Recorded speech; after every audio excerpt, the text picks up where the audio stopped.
Assalamualaikum warahmatullahi wabarakatuh. Halo Sobat Hijau, kembali lagi dalam podcast Keliling Bumi, kenali lingkungan bareng bumi yang diselenggarakan oleh Direktorat Jenderal Pengendalian Pencemaran dan Kerusakan Lingkungan, Kementerian Lingkungan Hidup dan Kehutanan.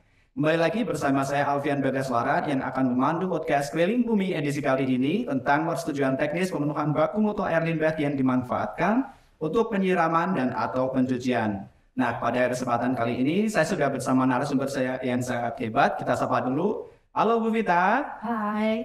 Nah, Bu Vita Sobat Hijau merupakan pengendali dampak lingkungan ahli muda dari Direktorat Pengendalian Pencemaran Air ya, di Jen PPKL KLHK. Kabarnya sehat ya Bu ya? Syukurlah sehat Mas Alfian. Baik Bu Vita dan juga Sobat Hijau, sesuai dengan judul podcast pada kali ini adalah air limbah bisa dimanfaatkan untuk penyiraman dan atau pencucian. Nah, penyiraman yang dimaksudkan penyiraman terhadap tanaman bukan ya Bu, dan apakah itu aman terhadap tanaman itu? Ya betul, yang dimasukkan di sini adalah penyiraman untuk plasma. Tentunya aman, namun harus sudah dilakukan kajian pemanfaatan terlebih dahulu sebelum diaplikasikan untuk penyiraman tanaman. Nah, kalau boleh tahu jenis air limbah yang seperti apa ini Bu Vita yang dapat dimanfaatkan sehingga tetap aman terhadap lingkungan? Apakah ada kriteria khusus atau tidak gitu?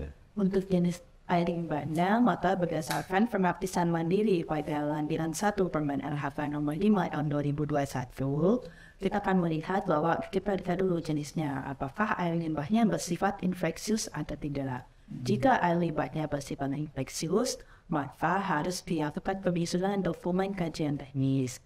Namun, jika memang tidak bersifat infeksius, kita akan melihat apakah air limbah tersebut akan dimanfaatkan untuk nutrisi tanah atau tidak. Jika akan dimanfaatkan untuk nutrisi tanah, maka harus menyusun kajian dokumen kajian teknis. Namun, jika dimanfaatkan untuk penyiraman atau pencucian, maka cukup menyusun dokumen standar teknis. Nah, berarti ada dua catatan penting ya Bu Vita, kalau air limbah yang kita hasilkan itu dia bersifat infeksius atau dia untuk penambahan nutrisi ke tanah, dia harus dengan dokumen kajian teknis. Kalau di luar itu berarti dengan standar teknis. Nah, kalau boleh tahu nih, sedikit pencerahan juga ke Sobat Hijau. Perbedaan mendasar dari dokumen standar teknis dan kajian teknis itu seperti apa, Bu? Perbedaannya yaitu apabila di dokumen kajian teknis diperlukan adanya program lingkungan awal dan juga faktoran dampak. Sedangkan di dokumen standar teknis tidak ada untuk dua item tersebut pada muatan teknis. Nah, berarti memang lebih tebal atau lebih banyak muatannya dalam dokumen kajian teknis ya Bu ya. Nah, itu tadi kan air limbah yang dihasilkan. Kalau tanaman yang menerima dari air limbah ini, apakah ada jenis tanaman tertentu Bu? Atau tanahnya juga harus tanah yang seperti apa? Nah, untuk jenis tanaman atau tanah apa seperti apa yang akan dimanfaatkan tidak ada. Namun, kembali lagi kita akan melihat ya dari kajian pemanfaatannya, unsur hara dan mineral apa, sehingga nanti akan menentukan dosis DP dan rotasinya seperti itu. Berarti lebih ke kebutuhan unsur hara dari tanaman bukan terhadap jenis tanaman ya? Iya, betul. Nah, oke Sobat Hijau, Bu Vita, lalu kalau air limbah yang dimanfaatkan sebagai pencucian itu maksudnya seperti apa itu Bu Vita? Nah, untuk air limbah dimanfaatkan untuk pencucian adalah air limbah tersebut diaplikasikan untuk pencucian untuk jenis benda atau objek yang akan dicuci seperti itu. Nah, perbedaannya dengan penyiraman, kita melihat dosis. Ya, di sini kita akan melihat volume air limbah yang akan dipakai untuk pencucian seperti itu. Oh, berarti perbedaan dari penyiraman dan juga pencucian adalah di dosis dan juga volume terhadap air limbah yang digunakan ya. Nah, Sobat Hijau, itu tadi manfaat dari air limbah ternyata bisa digunakan sebagai penyiraman, tetapi juga untuk pencucian.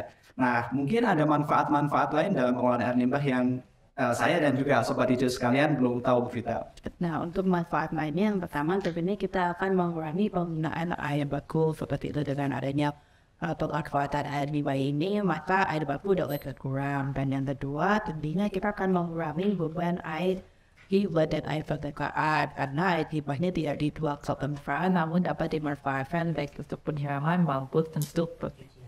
Nah, Sobat Hijau, kita jadi dapat insight baru nih dengan kita mengolah air limbah untuk pemanfaatan penyiraman dan juga pencucian. Kita jadi menghemat air baku dan juga mengurangi beban air pada badan air penerima. Nah, selanjutnya Bu Vita, Ini andai kata nih saya punya perusahaan nanti di kemudian hari. Nah, saya ingin mengajukan permohonan protek pemanfaatan air limbah untuk penyiraman dan atau pencucian ini. Saya harus seperti apa Bu yang saya persiapkan hal-hal pentingnya? Yang pertama kita sebenarnya harus melihat dari karakteristik tanah dan namanya. Ini kita harus melihat unsur tanah dan mineral apa sih yang dilibatkan. Nah, dari hasil kajian tersebut, maka selanjutnya kita akan mengetahui nih teknologi apa yang harus dipilih. Nah, poin keduanya kita mengetahui dosis debit dan dosisnya atau jika dimanfaatkan untuk pencucian, maka kita akan melihat volume air limbah yang dibutuhkan.